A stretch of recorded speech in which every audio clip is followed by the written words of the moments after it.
Welcome, I'm Darren, and I'll be your guide today as I look at the 1993-94 Pinnacle hockey card set.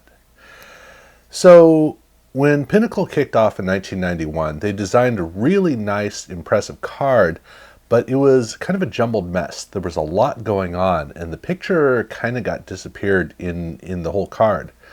In 1992, they did a much better job of focusing on the image. The whole card was designed to put the image forward and be the emphasis, but they also had a very strong color element, team color element on the card that made the whole card very rich in how it was designed. And so the cards were doing a great job of looking professional, looking really high-end and grown up. But the 1992 card was kind of like an all-time design, so it begged the question, where do you go next? And for 1993, they took the card and they decided to be even more image forward. But without going with a full bleed card, how do you do that? And what they chose to do was to get rid of all the accoutrements and just have a design that was a picture of a player and almost nothing else. It did have a big black border around the outside, and they just kind of stuffed some white text in there. The only thing on the card that actually stands out as a distinct design element is the gold foil for the Pinnacle logo. That's it. Otherwise, it's just straightforward, out of the way, here is the image. And it was definitely a very distinct design, considering how boring it was. It's a kind of an odd quirk to the card. But for a card that was working so hard in the first 2 years to make a very clear grown-up statement, here the minimalism was a little bit overpowering. Even on the card back, they got rid of the white border around the outside, which is nice, but it just allows the entire black background to just kind of disappear off the card, leaving an untethered design. Everything on the design is very strong and distinct, but the whole card was scaled back to a level that just didn't quite fit with the previous years. Still a nice card, but it didn't have the same quality that the Pinnacle cards had had before. Regardless, this was how the 93 design was approached. Now, with Pinnacle, every time that Score released a card set in hockey, they released two versions, a US version, which was all in English, and a Canadian version, which was not all in English. And Pinnacle was no different. So in 1991, the Pinnacle set was released for the US version, obviously in English, but the Canadian version was all in French. In 1992, the Canadian version was bilingual, so they altered the write-up on the card back, and they had both the English version and the French version of the reduced or the truncated discussion on the back, or the truncated text on the back. Well, in 1993, they decided to once again go with bilingual cards for their Canadian release. So for the Canadian cards, obviously on the back, it looks like a repeated paragraph. It's just that the repeat of the paragraph, the second paragraph, is difficult to read if you don't know French. But one thing they did in both 1992 and in 1991 as well was the US version had a blue color theme on the back, and the Canadian version had a red color theme on the back. In the case of 1993, they didn't bother to do that, which means you've got to look very hard to figure out if it's a US version or a Canadian version, because you got to look at the text and figure out, does the text look repeated? And if it looks like it's repeated, then you got to see if the second portion of the text is in French. So it is a little bit tricky to work with these cards. On top of that, in 1992, they also changed the images for all the player cards. So every single card had a specific image for the US version, but for the Canadian version, it had a whole different image. In 1993, they didn't do that. So all of the cards in the set are the same with the US version versus the Canadian. So if you had a whole bunch of cards and you sort them into the proper order, in the 1992 release, you would actually see the images swapping back and forth. 93, you're not going to see it, so you got to pay attention to the text. It does make it a little bit tricky for that release. So in the set, they also had rookie prospects, like they like to do. In this case, they have a really, really distinct R logo for the rookie prospects theme, both on the front and on the back. And then for the subsets are very different than what we saw in the previous 2 years, which were very similar between them. In this case, they start off with their trophy cards or their award winner cards. And here, this is a card that's actually very reminiscent of the 1992 Team Pinnacle cards, where it's a 3/4 bleed card with a black band at the bottom and a gold print band right above that. And it has a good image of the trophy down on the side. But the back is a really impressive card back because it's horizontal with just a gold print band up at the top. The rest of it is black, but a big image of the trophy. Actually, one of the better images of trophies you're going to find on any cards. So the card back works really good, and it gives you a good shot of just what the trophies look like. So that was the first subset. Now, the second subset is Hometown Heroes, and this was something that Pinnacle didn't do a lot of, but this does have a little bit of legs. Hometown Heroes, obviously, is players who grew up in the town where they now are playing professional hockey, and the cards are designed in a similar way on the card front to what we just saw. 3/4 bleed, black band at the bottom, but they don't have an additional band of color, and the black band is a lot smaller, so it's more of the image on the front, and a Hometown Heroes logo. On the card back, this one is vertical, and it's dominated by the Hometown Heroes logo. So that is the second subset. The third subset is Now and Then. And Now and Then is 2 shots of players who've been in their league for a long time. It has a shot of them in current day, and then it has a shot from their rookie year. And this card set looks at, obviously it looks at players who've been in the league for a long time, usually players who change teams. So on the card back, they have logos of every single team that each of these players played on. So it's a good kind of retrospective, a simplistic card, and it's cool to see the images for the early year and the late in their career images. And the last subset that they have is actually kind of 3 subsets. And this is the hockey teams for 3 countries, for Canada, the US, and for Russia. The card design is the same, but they have distinctions between them based upon which country. So the Canadian card, you can see that they have a band up at the top that's red, white, and red, and inside of it has a bunch of little red maple leaves, which is obviously a nod to their flag. And then on the card back, you can see that they have a picture of the globe, which very appropriately has North America on it. For the US version, they also have a red, white, and red band up at the top. In this case, they have blue stars, which, again, nod to the flag, a very appropriate design approach for the card. And on the card back, they have an image of, or a picture of, the globe with North America. Very appropriate. Now the third set is Russia, and for the Russian design, it has, red, white, and red again on the band, but in this case, it has a bunch of little Russian Federation flags on it, which is a shame, because a few years earlier, we would have seen like hammers or sickles. That would have looked really cool. In this case, it's Russian Federation flags, which actually do look really good in this orientation.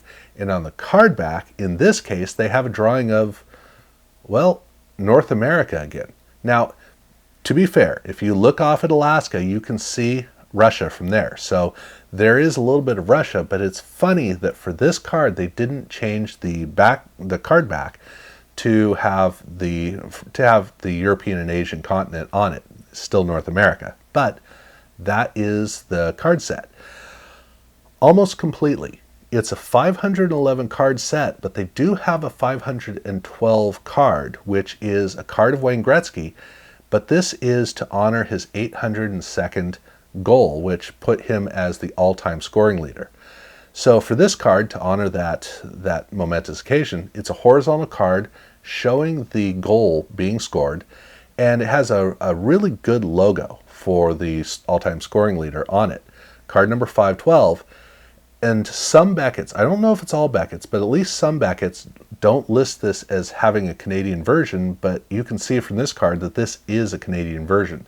So they do have US versions and Canadian versions of this card number 512. And that was the set, but they did do a couple of SP cards. So the first SP card is Eric Lindros was the official spokesman for SCORE.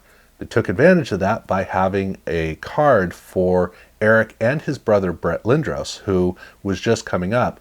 So this is a card that has both brothers on it. Obviously, you can see it's portraits of the two of them. And then on the card back, they have a shot of the two of them on ice. But this is the US version of this card.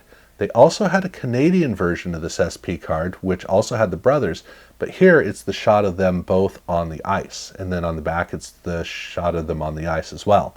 So it's two different versions of the card. The Canadian version is the one that has them both upright on the ice, and then the US version is the one that's horizontal with the two portraits. But on top of that, Pinnacle was starting to get into autographs, and they did this year's autograph with, well, it was a card of Alexander Daigle. Alexander Daigle was the big prospect, big rookie. I think he was the first pick in the draft. And so they made a card. They took the card from the set and they made a version of that for autographs. And it's exactly the same. Front looks the same, back actually has the same number. It's just that they have his autograph there on the back of the card, but also at the bottom of his portrait is a line of text saying that's an authentic autograph. So that's the way you can tell the Alexander Daigle card, the autograph, is that line of text at the bottom of the image. But he wasn't the only one that they had an autograph of, because look, they got Eric Lindros under contract. Why not take advantage of it? And so they did by having a card, an autograph card for Eric Lindros that is very distinct for this autograph. There's none other like it. It's a full bleed image of Eric on the ice with, very minimalistic on the card front, and his autograph on the front. But again, it's the only card that looks like this, so this is the way that it, you're not going to get confused by the autographs. And that was the set. So they did do some inserts, and the first insert set is the All-Star cards, or All-Star game. And the All-Star cards is a set that looks at the All-Star players for each of the two conferences. The cards have a kind of a Halloween-themed orange to black fade on the side with some gold text in it. Really, really nice looking cards. Card back is good enough. There's not really much you need to do. But these cards, like I said, they have them for both conferences. So you have the West and you have the East. And the cards are most distinct in this case because obviously they had the US version and they had the Canadian version. And the way you can tell the difference is that the Canadian cards have a different image on them. So you have the shot one way and then you have the shot the other way.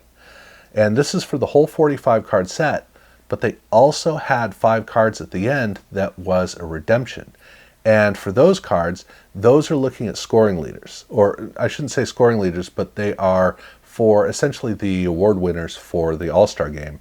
But they're a lot harder to come by because they were redemption cards, and so they weren't as freely available as the main cards that were released in packs.